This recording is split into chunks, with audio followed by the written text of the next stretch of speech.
Hi, and welcome back to the Mindset and Performance podcast. I'm Dris, a mindset and performance coach. I help athletes and young professionals with their career development. We work on a wide range of areas, from training to nutrition, but focus essentially on the mindset as it is the key to everything else. The whole idea behind this podcast is to deconstruct the habits that led people to their success, to learn from their experience and understand the psychology behind their actions and behavior, and of course, to know what kind of mindsets they have. My guest today is Doctor Ogi Markovic, a dedicated surfer who was able to join his passion for surfing and expertise in medicine. He created a very dynamic life, full of excitement, exploration, and meaningful connections. Ogi is an entrepreneur, a medical doctor, a key opinion leader, a consultant specialist in ophthalmology. Dr. Markovic is a preventive medicine specialist, a philanthropist, and a researcher. He is leading the surfing medicine team as a teaching professor at the University of Lisbon for the high-performance surf coach postgraduate. He is continuously streaming his career to envision digital health with human technology interaction in sports and in business. And he is the co-founder of Surfing Medicine International, where he is responsible for the general strategy of the organization. During our conversation, Ogi tells us about the important holistic role that his organization is playing in building awareness, educating, and changing the surfing industry, not only to prevent health issues, but also the global impact that it has on the environment and the general well-being of surfers. We also discuss Ogi's beginning in surfing, and even though he was not living near the ocean, he pursued his passion into becoming one of the global leaders in the industry. He is now traveling all around the world to share his knowledge and expertise and bringing people together. Okay, so stay tuned and learn what it takes to be living and breathing from what you love. How are you? Very good. Good morning. I'm good. It has been a while since last week when we spoke last time, or was it like 2 weeks ago when we called? Yeah, it was. Yes, it was 2 weeks ago. It is a pleasure to have time with you to talk again, and to talk a little bit about Surfing Medicine International. How do you usually introduce yourself? What do you say to people? Because I understood you are involved in a lot of different things, mainly, of course, things that has to do with medicine, but like a surfer and a doctor. And so how do you really introduce yourself when you meet someone for the first time? And Well, I normally just introduce myself with a name. So I'm Ogi, and I do not think that titles or any kind of positions are very important. What is important is the goal and the result. So yes, I am involved in a couple of things, being a medical doctor and being a surfer, being in product development for 20 years. You get to know people and to do different stuff. Okay.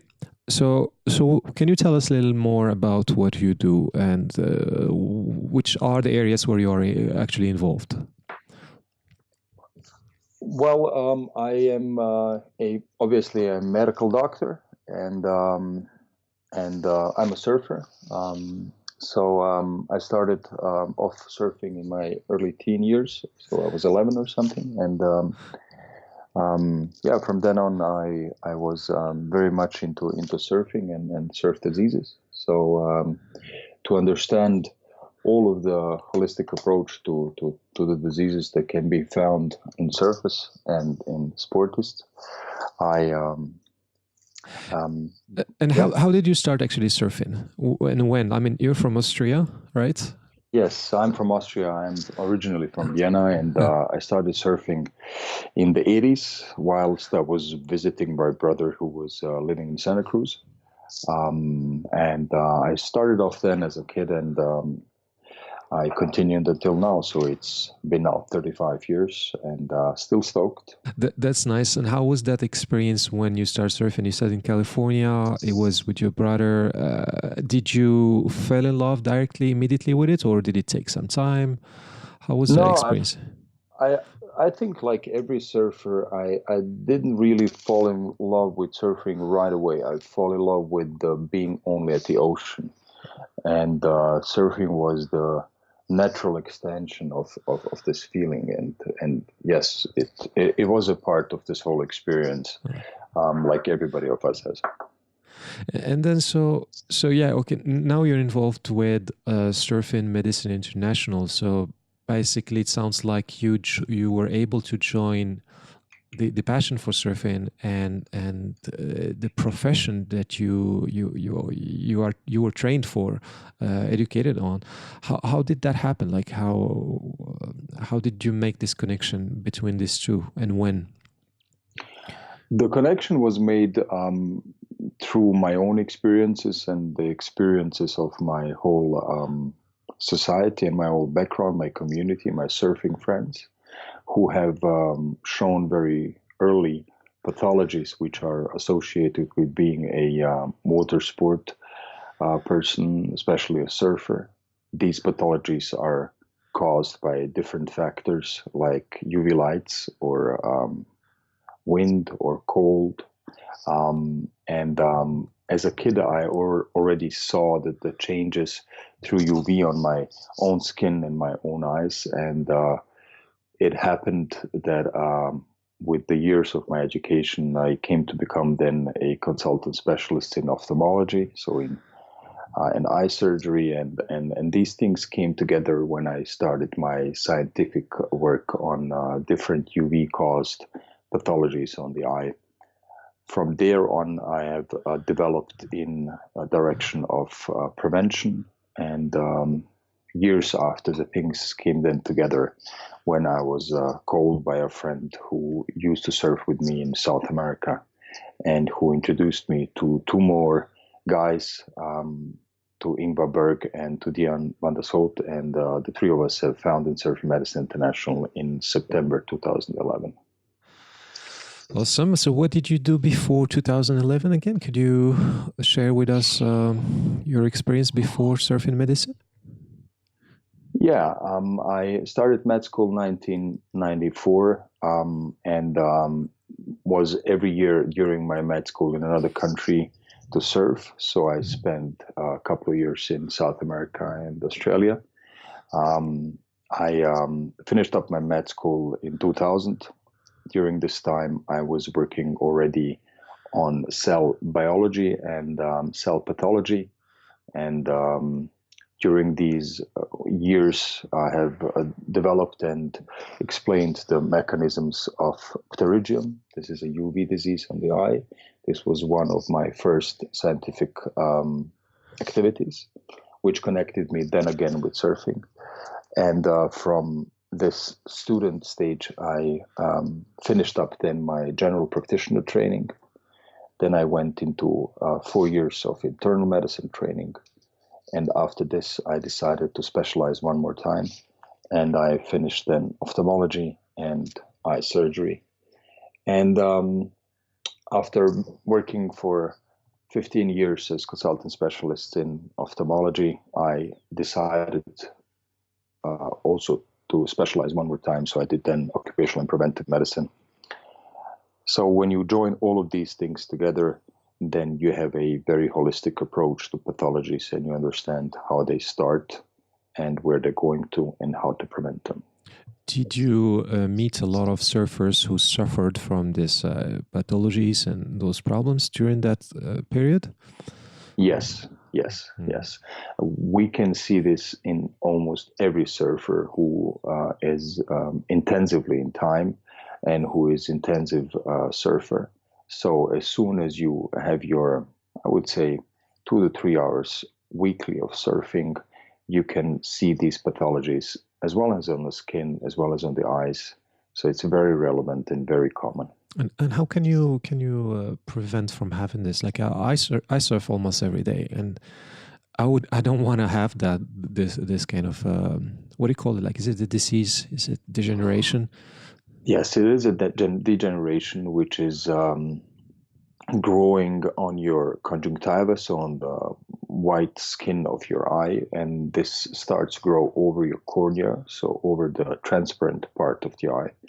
and is making visual impairment as well as a lot of problems with dry eye. How you can do it is generally to reduce as much as you can the UV exposure. So when you're in the water, of course, it would be good to wear glasses. We know that it's not easy always, and we know that there is a lack of products solving all of the problems. But what I use generally, I always wear a hat when I'm in the water. It looks kind of touristy, but it is very, very good because a hat protects you of approximately 70% of UV compared with sunglasses, which can do it up to 100%, but it's still the best protection. So try to protect yourself as well as in the water, and especially do it in the beach, because the whole damage is, of course, cumulative and will affect you. And is it easily curable? Like it is curable through surgery, I believe. Yeah. Well, if we're talking about the Pterygium, yes, it is curable. I had the honor to do one of the biggest studies on this topic in my university, and we know that although it is quite well operable, it is also returning quite frequently. If you make an average, it's coming back again in approximately 30% of the people. So every operation you have on your eyes is, of course, changing a lot of your conditions within the eye, so it should be avoided to operate very frequently. So yes, it is operable, but it comes back again. This is the first thing. And the second thing is, if you have your damage on your superior eye, so on your superficial part of your eye, then it's very probable that with time you're going to get also troubles within the inner part of your eye, so the retina. And this is not really very easily to be dealt with. I see. So among the things that you take care of is actually spreading how to prevent having this kind of problems, right? Yeah, you have to go the whole circle. So we are within Surfing Medicine International. We have a very strong basis of scientists. We have 18 universities in our cooperative and people from 32 countries. So we work very, very hard on showing the evidence base so that we can proceed with the right therapies and with the right approach to diseases, as well as in prevention.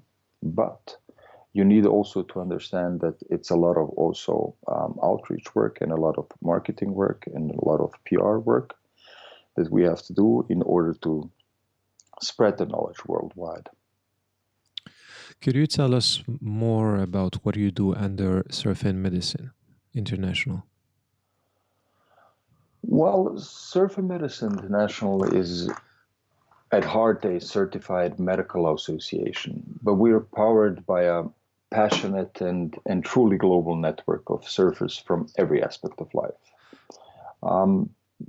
We envision every surfer as an ambassador for health and environment, and we believe that by connecting great people and surfers who are stoked anyway, we can contribute majorly to the scientific output, and we can share knowledge and experience to inform and educate coastal communities in order to keep surfers healthy and safe.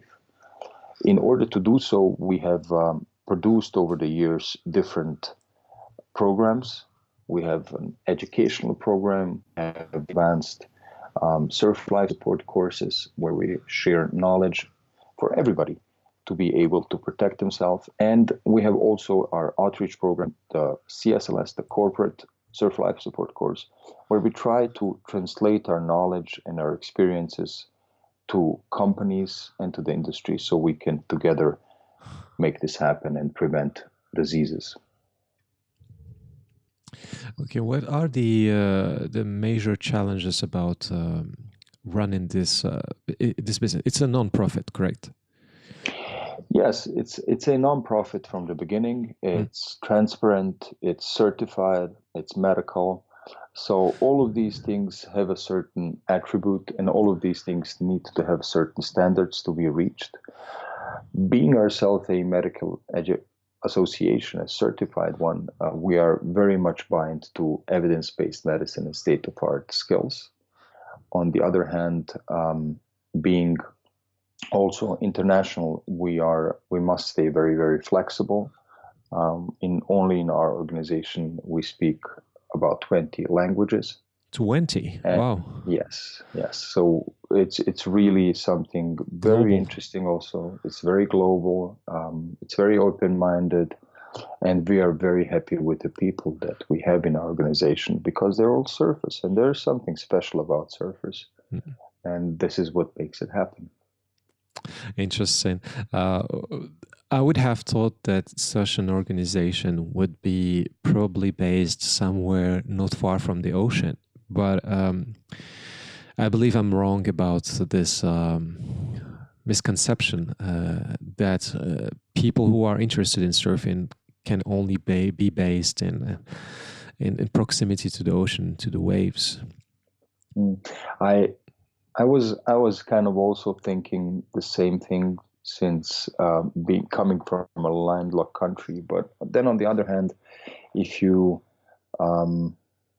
change the logic, we probably would not be able to do this kind of amount of work if we would be sitting beside a great break. So if you sit beside a great break, Be in the you're water not all the thinking, time. yes, exactly. So this is what makes it real. And there is a second thing which we have found to be truth in the last 10 years since operating is that, I mean, there is a community of approximately, let's say, 30 million. The numbers are differing, but about 30 million surfers worldwide. What we have concluded is that the surfing communities in countries which are not prime surface countries are huge. If you go to Denmark, if you go to Germany, if you go to countries like Switzerland, if you go to countries like Sweden, you're going to find a lot of stoked people who are ready and to travel for hundreds of miles just to be one day on the surf. And if you put this then down on the paper, you're going to see that you have a bunch of very motivated people who just want to deal with this topic. Was it a little bit controversial for you to grow up in a landlocked country, being a surfer, wanting to follow this passion and connect it? Like, how was it perceived by, I don't know, the people around you, the family maybe? Well, you're right in this regard that it's when you're from a prime snowboarding country like Austria is, then you grow up being living on a board, be it now on a skateboard or on a surfboard or on a snowboard.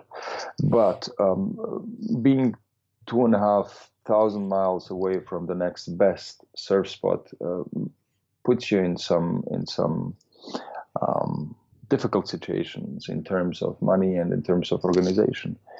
Nevertheless, I think that the people that we know from the landlocked countries who are hardcore surfers are even more motivated and have been fighting against the odds as well as in their countries, as well as maybe within their families or organizational structures or jobs. But all of them have made it. All of them make time to travel and to surf. So yes, it is not easy, but it is even more a pleasure to be then in the water. Amazing. Yeah, I remember a time when I was living in Sweden, I was fantasizing and thinking about surfing all the time. The fact that I was far from the ocean didn't make me a minute or a day without thinking about it. Like, actually, even my physical preparation and training at the gym was for me to be ready for my next time I'll be in the water. And actually, it would have been maybe once or twice a year, because like it involves flying and as you said, like planning a little bit. So it would be either to Morocco or to Indonesia. Yes, and I think also which needs to be also bear in mind is that the average European surfer starts off surfing in his 20s. whereas an Australian starts as a grommet or from California or from Hawaii. So the whole culture and the whole thinking in Europe in terms of surfing is a bit different. Yeah. And now they're building wave pools a little bit everywhere in Europe, huh? So it's going to be even more awesome. And yeah, a lot of people will be able to surf more frequently. What do you think actually Yes. about the wave pools and everything that's happening around that? We are very honored and happy that we are involved in this development from the beginning.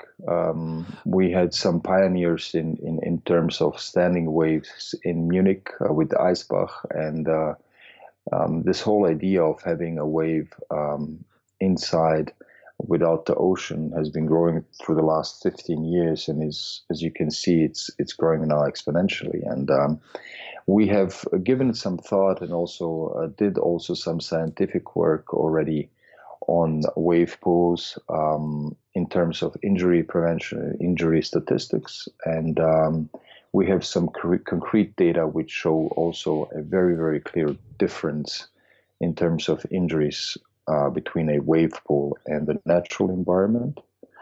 And we're trying to implement our knowledge into our wave pool partners and friends. And we're happy, for instance, to have the Wave from Bristol as one of our members, Nick Hounsfield, who is himself a health worker. And yes, we're very much working on this topic because it is the future of surfing in a way. Interesting. I didn't know that you were involved with that as well. Is this what you guys talk about during the conferences that you organize and yearly? There's one coming up soon, right, in April? Yes, there is one coming up in Turkey, right in front of Bells Beach. It's going to be from the 10th to the 13th of April 2019. Yes, we're going to be talking about this also. Our World Conference is divided always in 3 chapters. One chapter is, as you've mentioned right now, performance in surfing. So this is very much about these kind of topics, development, future of surfing, be it now the Olympic part, or be it now the wave pool part, or just the development of surfing style as well as training. We have a chapter also which is dealing with surfing medicine, so surface health and prevention. And we have a third part which is dealing about environment and ocean environment. So in every of these chapters, we are very, very proud to have some of the top-notch people in the world as keynote speakers. And yeah, so we're trying to really approach it holistically, because there are a lot of people who are interested in high-performance surfing. But there are also a lot of people who are interested in health, and there are also a lot of people interested in environment. So you can't look at this only through one mirror. Mm. When you say health here, do you also refer to mental health? I think that the mental health is a part of the general health. Being a medical doctor, we understand very much how much potency and how much potential for curing people lies within the psychological realm. We know from studies very well that this is also something which is influencing majorly the effectiveness of healing and of therapies. So from the beginning on, we had almost always somebody, and I think always in every conference, somebody who is coming either from psychology, psychiatry, psychotherapy, and we're going to keep on doing this because it's just a part of our health. So who are the people that are usually coming to these conferences? Like, are you targeting only, let's say, B2B, other businesses? Are the people also open to public? We are very open to public from the beginning. One of our primary goals was to change this medical association into something which is absolutely open to everybody. So within our conferences, as well as within all of our other educational products. We are trying to cover as well as lays, as well as health professionals, as well as industry professionals. So if you, for instance, look at this upcoming conference in Torquay, Australia, we have opened it up completely to people to come. So every surfer can come and every health professional come. But we have also opened up completely for the industry. Because in the end, I think that science doesn't make any sense if we do not implement it in the real world. And we want to be a friendly and a potent partner for everybody to keep the surfer healthy and safe. I was wondering also, how do you pass on the message? Like, do you also share information through other means, like, I don't know, like articles, blogging, videos, or maybe something that is more accessible to people? Let's say people that cannot fly all the way to the conference places. How do they get the information and the awareness about the importance of what you do? Yes. We have different channels, of course, the social media where we daily share knowledge, as well as different articles, as well as scientific publications, as well as publications in normal media, in print media, together with all of the other products that we have, like, for instance, our apps, like the Surf First Aid app. Oh yeah, the apps. I tried that one. Yes, yeah, which is completely free, and they encompass almost all of the knowledge that you will ever need within surfing and medicine. We try to spread them, and we are very happy that, for instance, the Surf First Aid app is used right now in 29 countries and has a rating of 4.9. So I think that this is the way how you spread knowledge in the 21st century. Secondly, we have a very strong outreach program where we welcome all of the surf schools, as well as different surf academies and surf teachers, surf instructors, lifeguards, biologists, ecobiologists, toxicologists. All of them are a part of this big organization. And we hope that we can cover through this all of the topics which are hitting on the surfer and influencing his life. Correct me if I'm wrong. You do have two different apps, right? Yes, yes. We have one app which is the Surf First Aid app. This is the app meant for everybody to keep him safe and healthy. And we have the Surf Years Calculator app, which we have made so that every surfer can calculate his risk of getting a disease. So you can go to the app and put your daily surfing or just being at the beach.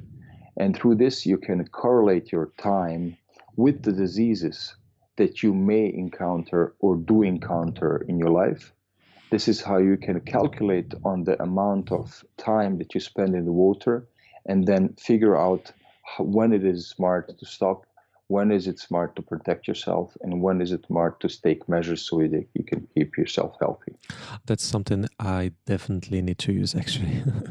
I mean, you know, like we grow in some sort of culture that where you don't really base your health into prevention, but like treating the symptoms when they come. But I think personally need to change that, like where I have to be more preventive, and I think this app could help me a lot with that. Yeah, I think it is a general global perception of how medicine is also working, is that we have so-called health systems which are not health systems, they are disease management systems. And we really try to make a step away from dealing with diseases, but to prevent diseases. Okay. How does a normal day look like for you? I have a very strict daily routine. I stand up every day at 7 o'clock, take my kids to kindergarten, go to work, operate most of the time till 2 o'clock p.m. Then I get on my e-skate, go to my outpatients, work there till 20 hours. 20? Then I get, yes, approximately till 20, so till 8 p.m. Then I get home, then I have my non-discussable at least 2.5 hours with the kids before they go to sleep. How old are they again? My son is 6 and my daughter is 4, and they're both party people, so they like to stay long and sleep for long, so they're the perfect surfers, I guess. And did they try so, surfing, yeah. by the way? Oh, yes, definitely. They're both active surfers. My daughter has been last year the first time on the board and did make her first 20 meters on a wave. And my son is already a Stoke surfer with his 6 years and is ripping. Yes. I can't wait to put mine on the server, but I gotta wait a little bit. He's only 7 months old. Oh, it is a distinct pleasure and a present to have somebody beside you, like your kid, who you can give your experiences. How about your wife? I'm, I guess, a very lucky person that I met my wife through surfing. She is a consultant specialist, also a medical doctor by herself. And we met on a medical conference, and we fell in love only by talking about surfing. Common ground. Okay. So yeah, after 8 p.m. you dedicate some time to your kids, and then Yes. And then what happens after? Well, after 8 p.m., as I said, when the kids go to bed, I start off working either on my scientific projects as well as on the SMI, and this is averagely until 1 to 2 p.m. So this is like my daily routine, and this works out also fine. When you have your routine which you hold on to, then you don't get also into a lack of sleep. You can be very, very focused and be very productive. What mental skills do you employ to manage? Maybe it's not the right word. It's not mental skills. Like, how do you manage your time? And I mean, I believe, you combine in two jobs, so to speak, like the daily one and the surf and medicine one, and of course taking care of your family and taking care of yourself. I see it as a challenge, but in the same time, if it's coming from a passion point, it is somehow manageable, correct? It is everything about passion. Yeah. It is every single step is a passionate thing, and I think this is the main driver in my life. If it wouldn't be for passion, I would be probably couch surfing from 8 p.m. But to have the opportunity to change things, to be the game, not the player, and to understand what the backgrounds are and how we can improve the health and my role for the whole world community is something very humbling, and also something which I can I'll thank my destiny for every day, because it's something which is, I think, quite beautiful to work on. Do you have any strategies to turn off, like to have downtime? Yes, I think that this work for the SMI is my downtime. Working as a medical doctor, you see a lot of very challenging things in your life. And when you then can translate your medical experience into something which is not only fun, but is also catering your own passion, then it's downtime. And it's definitely downtime for me. So, yeah. Inspiring to hear that actually what you do is your downtime. I think this is the recipe. This is the recipe for me personally to be as effective and as productive as I am. Not a given for everyone, though. It's a state of mind. It's a state of mind. I think many of us can develop into this direction. I think it needs a bit of time and a bit of also commitment do so. So could you share with us, like, what does it take to build what you built now? I mean, in terms of living through passion and building this organization. Dedication, I believe, 100% is there. Commitment is there as well. Yeah, I think all of these tools that you rightfully mentioned are tools which you need, which are a sine qua non, so you can't really do it without them. But I think what the driving force is, or what the purifying source is of energy, is the people that you're surrounded by. If you have a bunch of people around you who are not only fair and transparent and open-minded and holding to the tasks which they have put forth for themselves, then you are motivating yourself and the others. So these things like kind of power themselves. And this was our main goal, and also our main luck, that we have met, and that between us it worked so well that when you combine all of these anyway very hardworking people, then you can make the amount of work.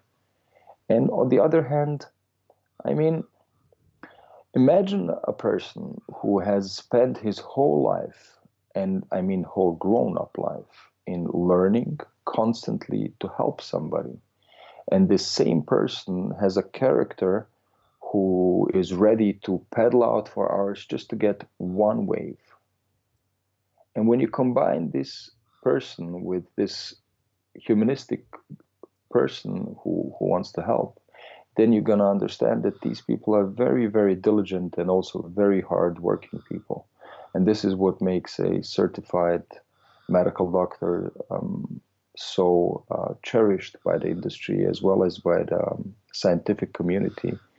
So this was our main goal, and also our main thing that we're very proud of, is that we are already certified medically, and we are very much cherished by our medical colleagues and the universities, which is not easy to achieve if you come from surfing, and everybody in the beginning thinks that you are a tourist office for medical doctors.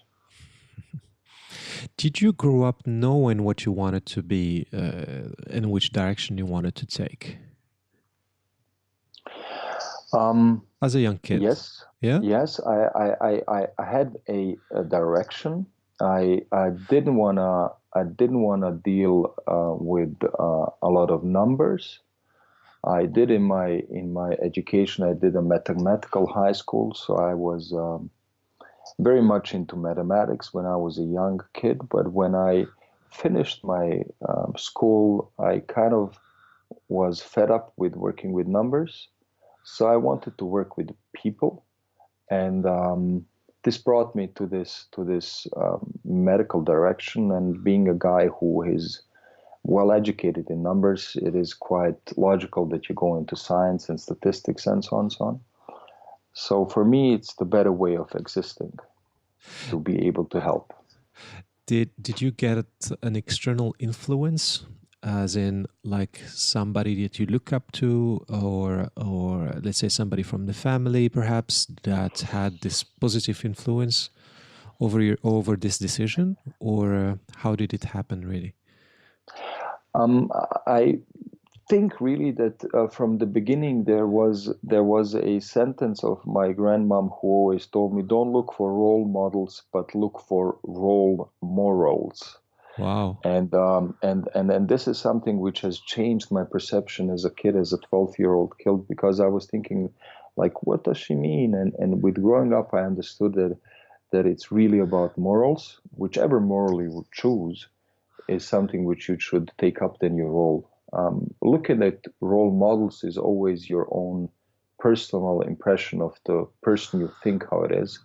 And this is, I think, something which is not really very clear. I believe you're quite satisfied from what you have achieved so far. And So if you gotta put a number on it, like, can you actually put a number on it? Like, I'm satisfied 9 on 10, or 8 on 10, or maybe less than that number. Maybe there's more ambitions and more points you want to reach. What would be that number, if you want to put a number on it? Or what would be those ambitions and those, say, can call them projects as well, that you want to achieve in the near future with Surfing Medicine International, as well as with perhaps yourself and where you want to be? We are lucky that we have within our crew proclaimed 2015 that we have met all of the goals which Surfing Medicine International was founded for. So the last 3 years were mainly pleasure for us. We have embarked this journey to make surfing medicine a medically certified and evidence-based level science specialty, which we have succeeded. So this is something which was for us as medical professionals the Mount Everest, to be able to put surfing medicine on such a scientific level where you can get all of the stakeholders worldwide in medicine there, and where you can show the medical community and the scientific community that there is absolutely no doubt that this is something which is based on excellence and on state-of-art medicine. So we have succeeded this 2015, and this was our first and primary goal. And from here, we want to grow further and grow deeper. We want to involve our partners and friends from surf industry, sports, from psychology, from every aspect of surfing and water sports and beach communities, to spread the knowledge and to be able to make a better tomorrow for the surfers. Beautiful. Okay, I got a couple more questions. Books that you read? Do you have time to read, by the way? Yes, I have sometimes time to read. I read most of the time in my vacations. One of the major books that have been influencing me is a book called Luck by Mathieu Ricard. Mathieu Ricard is Sounds French. Yes. He's a French person and a very honorable scientist who is from the University Sorbonne, and who was a part of the team who have decoded the genetical code of human beings, so a high-end scientific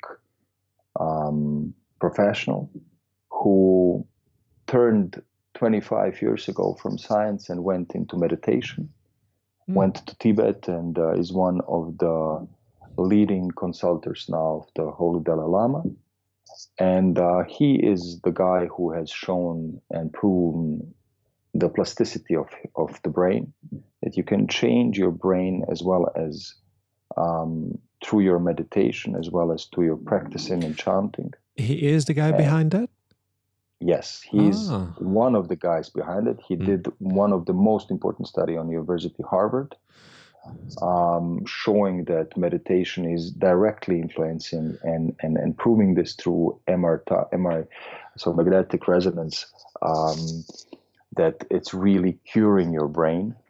And this is how much I think that psychology and the psychological aspect are incremental to everything in our life. Everything. So do you use meditation yourself sometimes? Yes. Or on a regular basis? Yes, I meditate now for more than 30 years. I come originally also from martial art, from a Kung Fu direction, so it's Wushu, and this is my daily practice also, to practice mindfulness and kindness. I love meditation. I meditate almost every morning, and I would say I'm using the word I try to push it into my clients, but there is still a little bit of a resistance from a lot of people into meditation, because they think it's all about sitting, lighting candles, and humming, which is nothing wrong with it. But let's say, for example, for athletes, it's a focus training, and also it's being in the moment kind of training, so to have better emotional management, whether it's before competition or after competition, or actually just to condition yourself to be in that mindset or emotional state that is propice and positive for better outcomes from athletic results. Well, I can just compliment you on this. If you say that there is a resistance by them, that means that you are doing a very, very good job. Coming from the word resistere, from Latin, that means that they're holding in and thinking, and then holding in and thinking, resistere. So that means that you're working very well on them. They maybe need some time to accept it.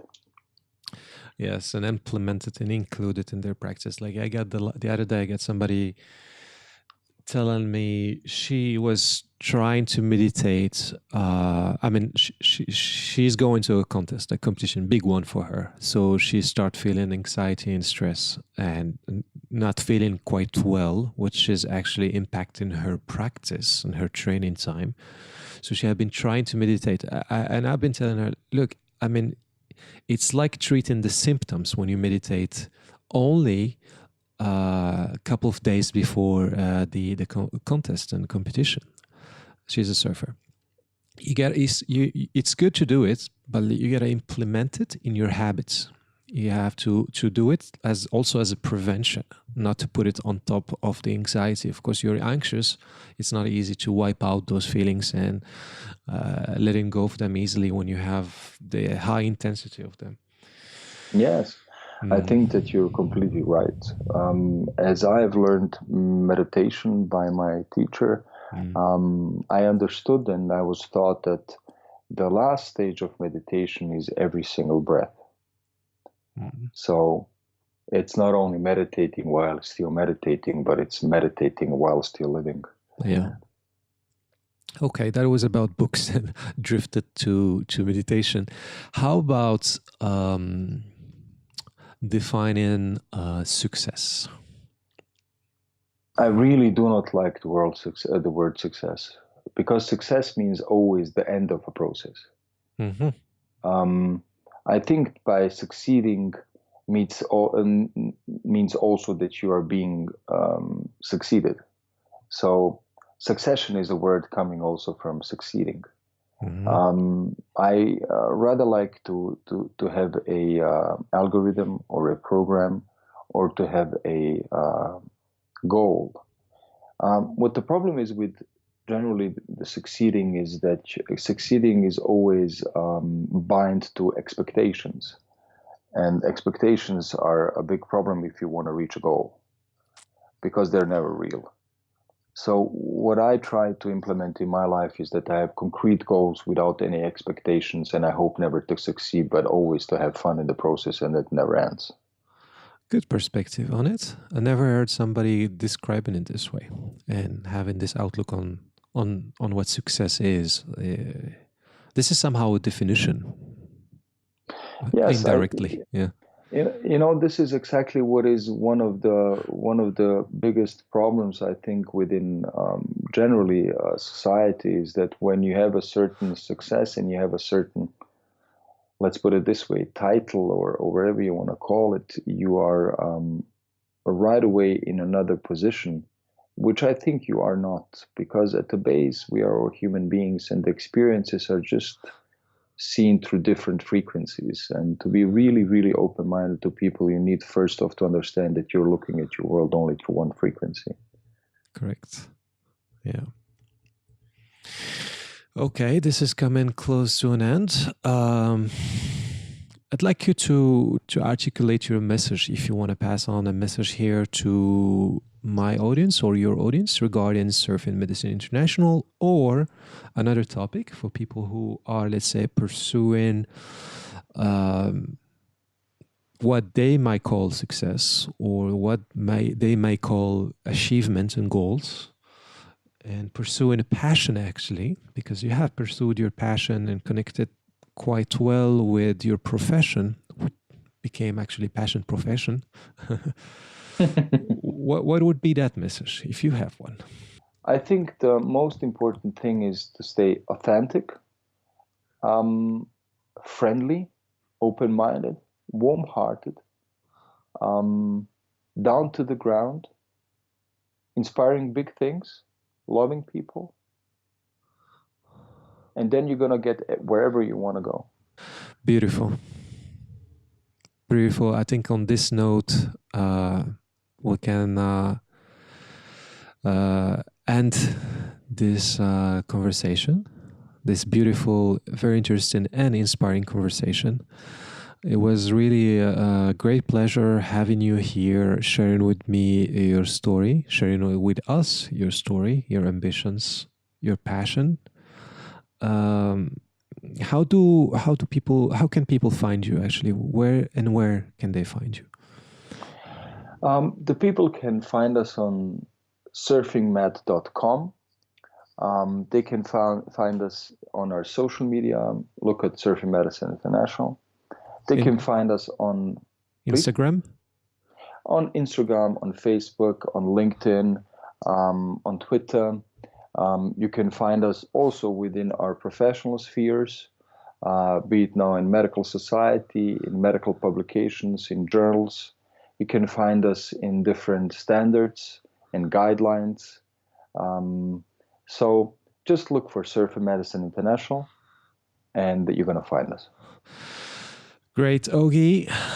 Thank you very much again for this opportunity. It was really, really great pleasure discussion here with you. And I tell you, see you soon on the lineup somewhere. Maybe in Australia, actually, in April. We would be very pleased to see you at the conference. I would love to talk with you personally there and to hook you up with all of our global community.